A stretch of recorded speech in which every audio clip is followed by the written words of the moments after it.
here who are interested in supporting the Sacramento Food Bank, and that's what this is all about. So stay tuned for LiveWire and meet my buddy. You have anything to say? No, he doesn't. But come back and see LiveWire right after this. You may see people move around.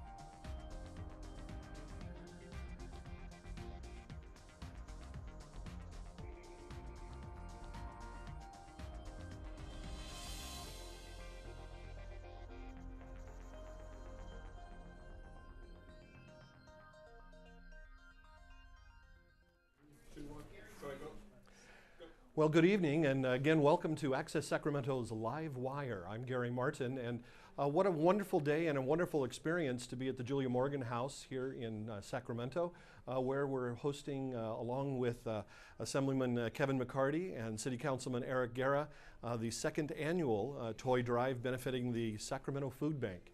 So glad you're along for the ride as well. Gentlemen, well, welcome to LiveWire. Thank you. Thanks. It is our second annual event together, and benefiting the Sacramento Food Bank with both toys and food here today. There's lots of giving that happens around this time of year, but there's still a big unmet need. Kevin, how are we doing so far? Well, taking a step back is that this is also an open house for our constituents. So Councilmember Guerra and I decided to team up this year. This is my second event, one of the councilmen to join this year. So we want to invite the community who live and work in this great city of Sacramento to come by and talk about things we're working on. But also we said, a holiday reception, but also giving back. And so, 1 in 3, 1 in 4 kids, something like that here in Sacramento live in poverty. And while we're having a great holiday, some families are in need. And so we wanted to do something that's really tangible. So we're raising some money and getting some toys here tonight. Going to go to needy families through the Sacramento Food Bank. And of course we are here at the Julia Morgan House, which is at 3731 T Street. Mm-hmm. And this event, which is live right now, will continue until 8 o'clock. So you'll be able to stop by and make a donation perhaps, and more importantly to get to meet some of your neighbors in East Sacramento and the Elmhurst area. We did mention unmet needs just a little bit. Thank you for responding to the 1 in 3 out of the Sacramento area. Councilman Guerra, homelessness, the needy are big on the council's agenda every year. No, definitely. And a lot of the work that Assemblymember McCarty started early on before my term, we're continuing to push those efforts. I think right now, even today, today's chilly weather reminded us how much there is. At the city, we're collecting blankets also for those in need. Over the next weekend, we're going to be working with our next mayor, Mayor-elect Darrell Steinberg, to support all our community. We'll be in the South area in Avondale. But I think, tonight, when we're getting here together to work together and donate to the community, we can see the need just down the street. All it takes is a short drive down Stockton Boulevard to see how much more work we have to do. We've seen a lot of positive, and we've been able to help families in either with housing and relocation. But we still have a lot of big challenges when it comes to homelessness and making sure that every kid even has a single toy. I remember that experience myself. We're going to approach freezing again overnight. We have some rain in Sacramento this evening. The needs of the homeless, the needs of the hungry just aren't really going away, but we must be making some progress. Can we speak at the state level, Assemblyman McCarty? Well, we still have a big rift between the haves and have-nots. So one of the things that I was proud of last year is in California, we voted to increase the minimum wage. And that was a bill that I was a joint author of, and it's going to help bring families out of poverty. But we still have a tremendous amount of work to be done in wage inequality. But you need to invest in the early end too. So a sound education system that makes sure all kids have the opportunity to achieve something that's meaningful for them and have gainful employment is so important. So I think it's a two-track thing, focusing on middle-class wages and inequality, but also focusing on education to help bring people up. And those are statewide initiatives primarily, but City Councilman Guerra, there's been progress also over 2016 in the homeless and food issues out of the city as well. Yeah, you know, I think one of the biggest things we started realizing is we have to work together. And our efforts through Sacramento steps forward in recognizing through as a county and as a city, we can't let bureaucracy slow us down. Partnering up with our folks in the private sector, the hospitals, and the nonprofits to making sure that we're actually working on the same page, having the same dialogue, actually getting data and facts to maximize our resources. Because as much as our assembly member is out there advocating for more resources for us, we are working with limited resources, and we have to figure out how do we maximize that benefit for our homeless individuals out there. The biggest thing that I will say is that we have a difficult time with our housing market. We need to make sure that we're providing more housing for folks, so we're not squeezing people on the lower end. We know the rental market's getting tight. So as the assembly member mentioned, we have to make sure we have a strong economy through our power in area to get good jobs and make sure we have available and affordable housing. You know, as 2016 wraps up, certainly there are lots of issues that still need to be addressed. But look back over the last year. Assemblyman McCarty, you talked about a couple of things that you've been able to accomplish. What would you say is your proudest accomplishment over 2016? I would say that minimum wage bill, but you know, I have 2 kids, so you can't just pick one victory. So I would say expanding access in the budget for preschool. I have the benefit of chairing the budget committee overseeing education funding. We're able to put $600 million to expand child care and preschool services, and so that means so much to give kids a head start. So I think that was a good thing to look back on. When we were here a year ago, we were calling you a novice. Eric Guerra, as city councilman, I don't know that we can call you a novice anymore either. He's a pro as well. So tell me about your proudest accomplishment for 2016. Well, much like the assembly member, it's about our youth. I mean, day one, I got elected on a special election, and day one, the question was whether we were going to cut our funding for after school and before school programs. And as we know that if we don't have good education and preschool education for young kids, then they're already falling behind. And not only that, but then it doesn't give working families the opportunity to work a full day and provide income for their families. So the biggest accomplishments, we funded more programs for the youth. We're starting a collaboration and a stronger collaboration with our schools. And last night we just voted for more funding on gang prevention and intervention so that our kids don't get wrapped up in some bad decisions, and if they haven't made mistakes, that we get them back on the right path so that they do have a future ahead of them. You talk about the Sacramento work in that area. In just a couple minutes here on LiveWire, we're going to have an interview with First 5 Sacramento Commission, a little bit more about some of those types of topics as well. So we talked 2016. Let's look to 2017. Top priority for the state, in your view, for 2017, Kevin? Well, the state has a lot of priorities. Probably number one is to protect California's progressive path from the problems we're going to see at the White House in a few months. But we have to focus on what our issues are here locally. One thing that I think is really important is higher education. College is the great equalizer to get a good job today. All candidates running for president spoke about it. So I'm going to be working on rolling out a plan for having more debt-free higher education here in California.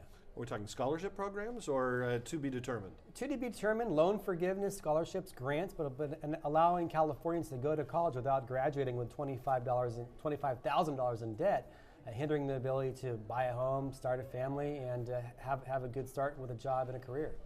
And then turning to Sacramento, of course, you have lots of initiatives. Give me the quick 15-second answer here. Well, got to continue on economic development. We did a lot in the downtown area, but what we need to do is all our other areas like the Power End Corridor and making sure we have more jobs other than minimum wage jobs that can provide a good living wage. Gentlemen, thank you so much for being here. As we move along in LiveWire, we have some footage that comes from an event right out of your district. Well, both of your districts really for where we are. Councilman Guerra and the Parks and Recreation Department down at the Coloma Center on Saturday hosted the tree lighting and the event Snow Much Fun. Let's take a look. This Saturday was our annual Snow Much Fun event that's put together by Council District 6 and the employees at the Coloma Community Center. It starts with the tree lighting put together by Councilmember Eric Guerra. The Sacramento Fire Department drops off Mr. and Mrs. Claus in front of the building. right before the tree is lit. Then we proceed and go ahead and light the tree. Once the tree is lit, all the fun and the activities start to take place inside the building. We offer arts and crafts, games. We display the different types of activities that we host at the Coloma Community Center on a daily basis. So we have dance classes, we have tumbling classes that were on display that night, and then we also have Mr. and Mrs. Claus that the children are able to visit with. This event continues to grow and strengthen the bonds between the City of Sacramento, the Council District, and the residents. It's something that we look to continue to do as an annual event. Volunteers are always appreciated. This year we had AmeriCorps come out and help us out, run the activities, the games, and they're a huge part of that, along with all of our City of Sacramento staff at the Coloma Community Center.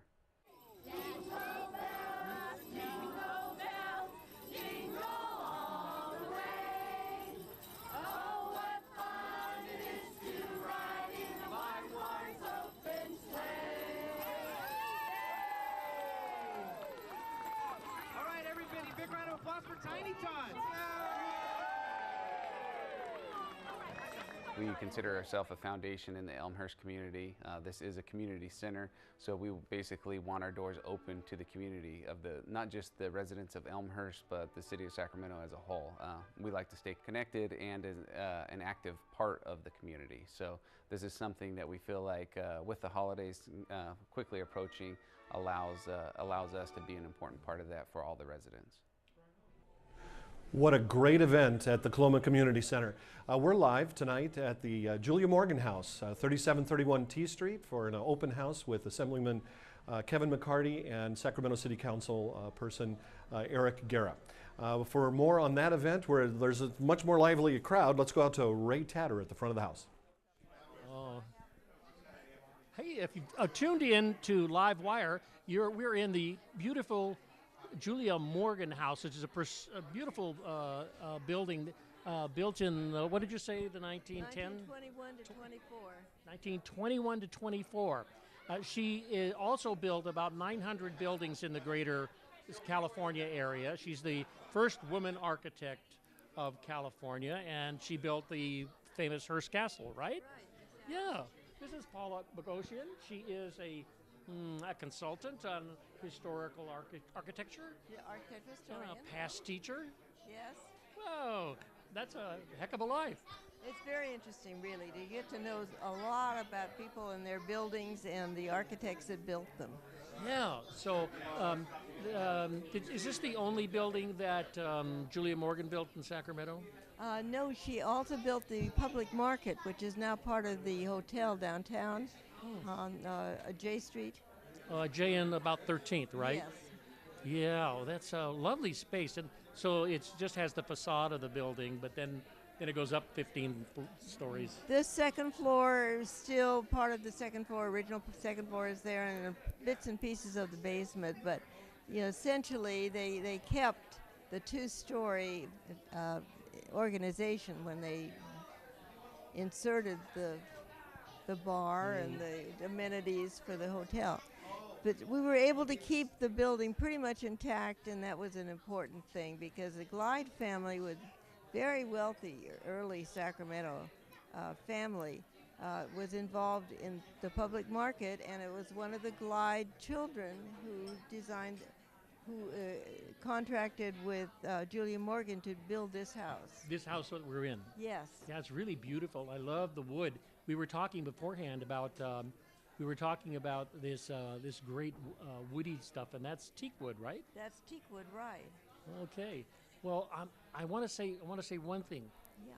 What about preservation? We have about like 10 seconds. Tell me in 10 seconds, what is preservation Sacramento preservation? It's Preservation Sacramento. It's become that name from the Sacramento Old City Association. It was started in 1972 to generate and help create quality of life for people moving back into downtown, and that includes a really strong preservation motive. Well, thank you very much. I really appreciate talking with you and hope to talk to you again soon. Okay, we'll be back right after this short break.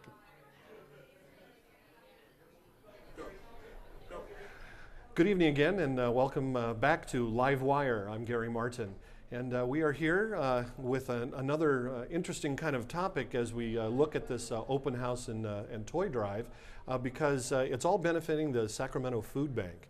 We're joined by Genevieve Levy, who is the Director of Family Services. I know, very long title. One of the programs for the Sacramento Food Bank. Thank you for coming back to LiveWire. Yes, it's been an incredible year. So we actually have 15 programs and services. Half are in coordination with our food bank services and half are our family services. And I'm the Director of Family Services. And it's been an incredible 2 years for the organization. We actually merged with another food bank right at the end of 2014 and became the food bank for Sacramento County. And we're serving 150,000 people every month in our community. It's just astronomical. Which is huge, and you opened a new building as well. Yep, took over a facility in Del Paso Heights for our food bank services, and then built a new building in 2012 in Oak Park, and just renovated this year our old facility, the Arata Brothers building in Oak Park this year. And of course, as we look at these numbers, 150,000 people a month, for the organization, it's great that you have that much resource and can move it forward, but it also means there's a tremendous need. How much is still being unmet? It's a tremendous unmet need. So I believe right now that it's 1 in 4 people that are considered food insecure. And that's just, thinking about Sacramento County as a whole, it's a tremendous, incredible number of people. It's really unfortunate. But the Sacramento Food Bank really is making a difference. I mean, feeding 150,000 people a month is not an easy task. No, how do you make that happen? So it's a group effort is the best way to say it. So us as the food bank are really the providers of the food, but we partner right now with 220 partner agencies in Sacramento. So these are other food banks that you know of, River City, Elk Grove, your church pantry that's giving out food, your after-school program that's giving out food. And so all of those 220 agencies together are the ones that are serving to get to that huge number of 150,000. We only have 85 staff, so there's no way we could do it. And that's across the board for all staff, so it'd be impossible for us to reach them. But we are the sorters, the providers. We're the ones getting the food from all the different sources, from grocery stores, from donations, from farmers, from local farmers as well, and then getting it out to the agencies that need it.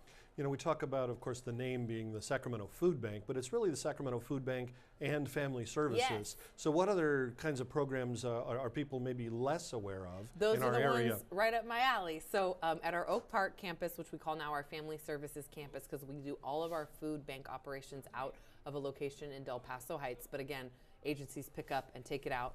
At our Oak Park campus, Family Services, we are providing clothing to anyone in Sacramento County that's in need, parenting supplies, including diapers, parenting classes, English as a second language classes, GED preparation, technology, job search assistance, citizenship classes. I'm gonna keep going. Hang on. As you talk about all of those things, though, they're program titles. Give me one example of something that's maybe touched your heart a little bit about somebody who's been helped. So we have a new program. We just started doing in 2015 at the beginning of the year. It's Refugee Resettlement Services, and a lot of people don't know that we're doing that now. We're doing very similar services to other organizations you may have heard of in Sacramento, IRC, World Relief, and Opening Doors. And it can be a controversial thing that you say that you do right now, but I'm not afraid to share that that's what we're doing. These are incredible men, women, and children. In many cases, they're the ones that have provided service to our U.S. military and government contracts overseas, putting themselves in danger and then coming here to the U.S. I'll tell you about one of our staff that we hired. His name's Nematola. He speaks 5 languages, and he translated for our armed forces. He came to us in January 2015. We've hired him now as staff. He's one of our full-time staff to assist other families like him.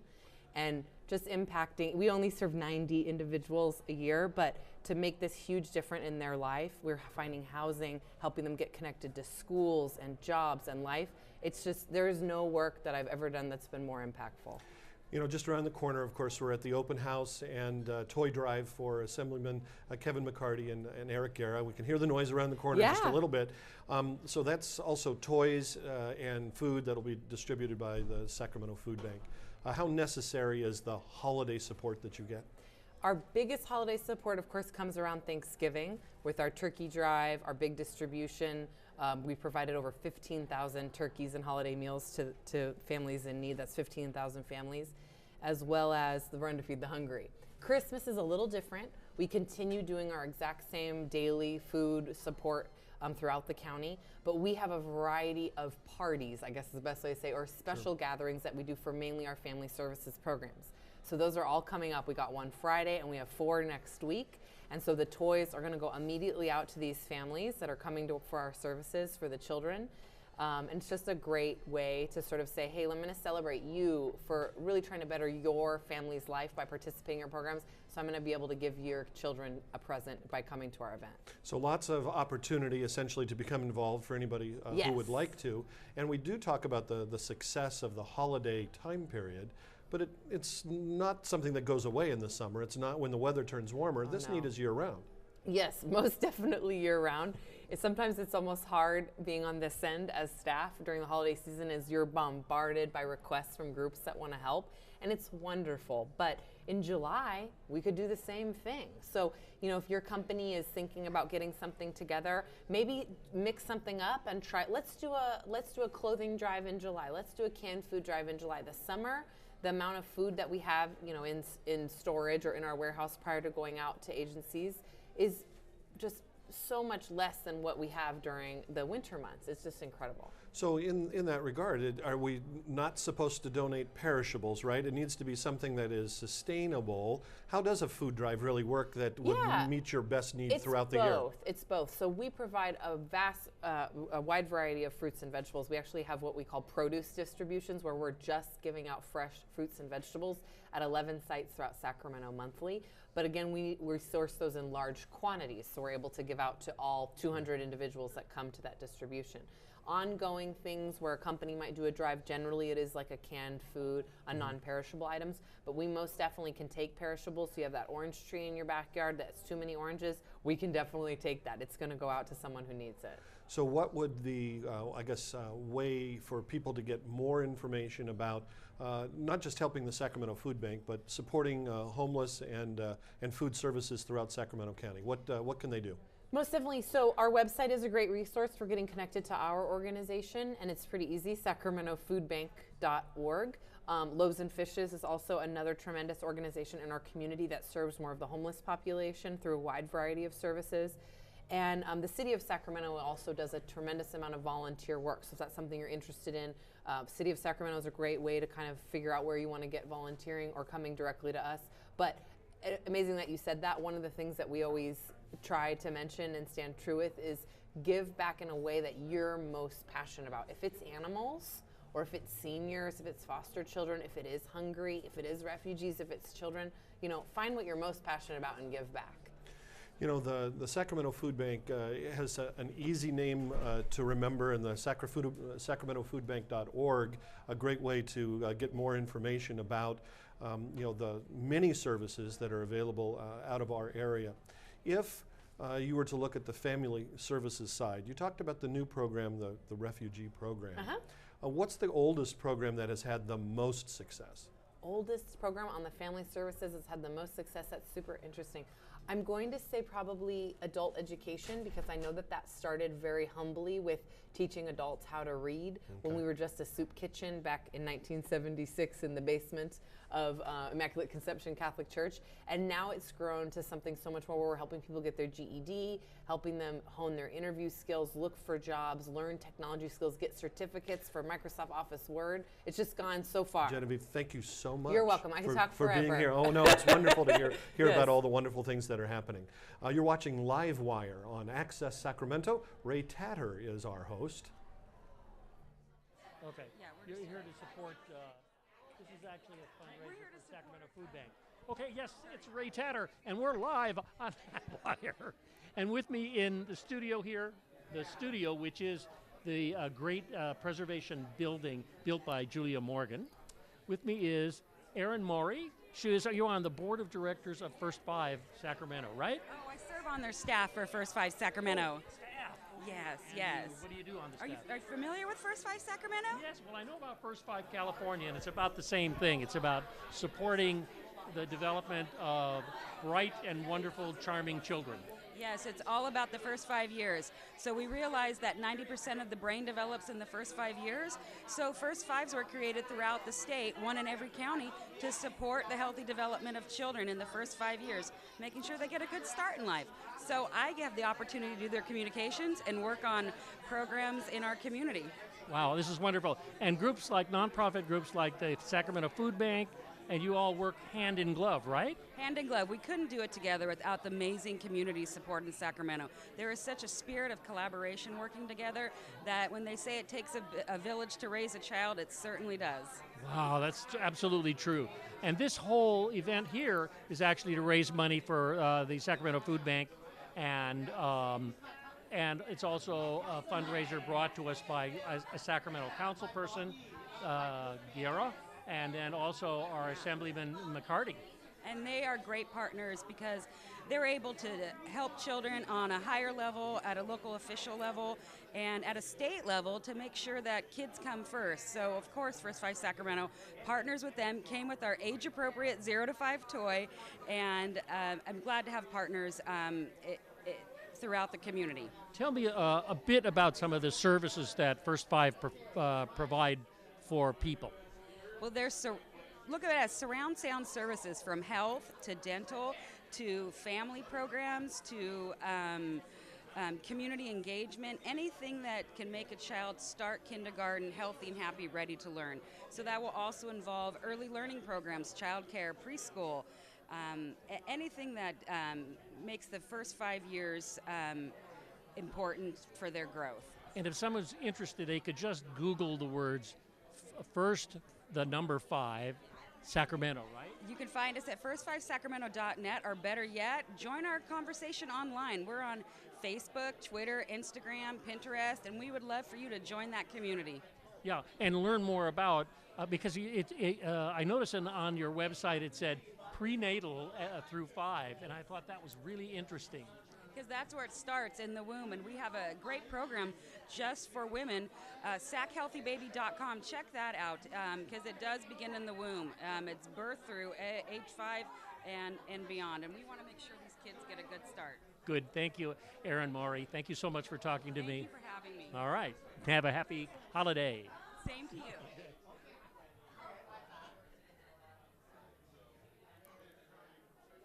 Got to wrap it up. Okay, well, we're wrapping it up. Wrap up the show. Say bye-bye to everybody. Oh, gosh, that's all the time we have? Oh, Erin, I don't know what to say, but okay, we'll see you next week on LiveWire. We're going to have our Christmas special next week and meet a very special friend from the North Pole. We'll see you later. Thanks for coming and visiting. Bye.